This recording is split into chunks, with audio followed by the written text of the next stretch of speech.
Happy Friday, Artsy Babes. It is the conclusion of our second week of the Artsy Babe Coalition movement.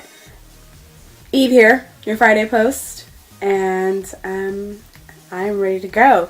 We had the task of, from here on out, of setting up our own topics for every post, and it's a little nerve-wracking. Sometimes I'm not sure if I'm going to have something cool to say or not. This first one, though, it's something I've always kind of thought about, so I guess I made it a little easier on myself.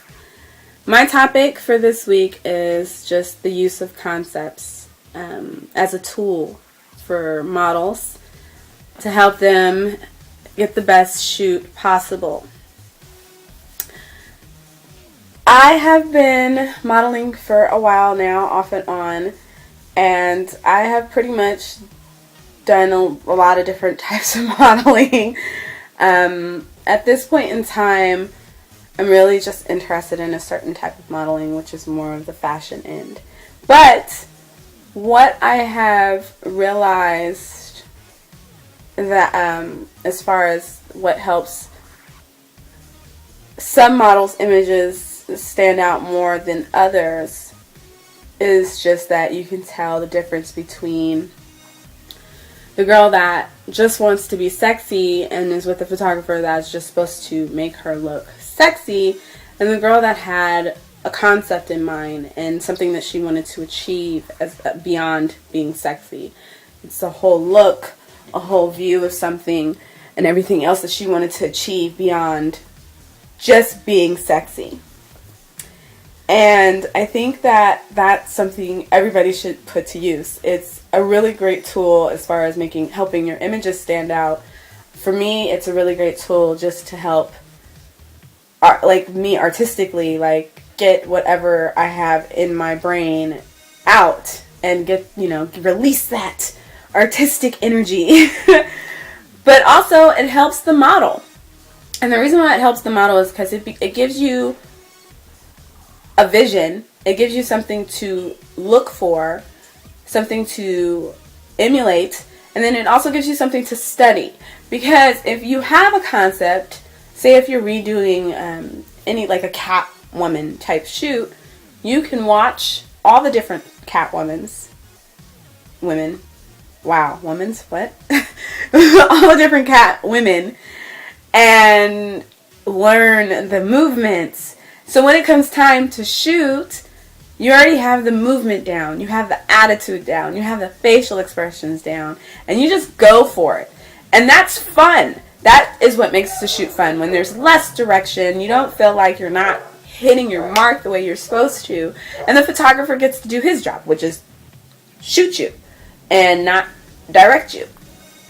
So that is just something that I think everybody should try to do as far as if you're modeling or anything else. A concept is a wonderful tool, and it's something that just kind of helps you reel in all your different thoughts and just kind of put an organization to it, a face to it, or a picture to it, so you know what to go for. It doesn't have to be exactly like it, because you're not exactly like that person that you might be looking at the image of. But it gives you something to go off of so that you can create your own art that's similar. I have so many different concepts going on as it is right now, and they're for different projects. I'm working on my website, which is whoisbombshelleve.com, and that's looking to be launched in February. So I have a concept that I am working out completely for that.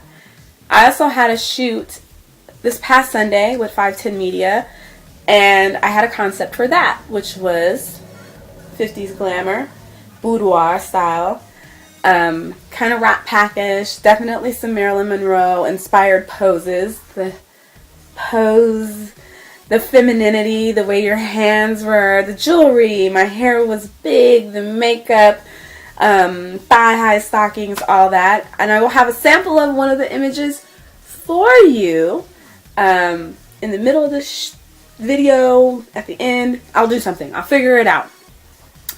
And I have a mini movie that I shot with a lovely director, T. Banks. And I have a trailer that I'll actually provide the link for in the drop down box. But I'll have a still from that. That also had a theme or a concept. It also had a concept as well. So I'm going to show you all of these different things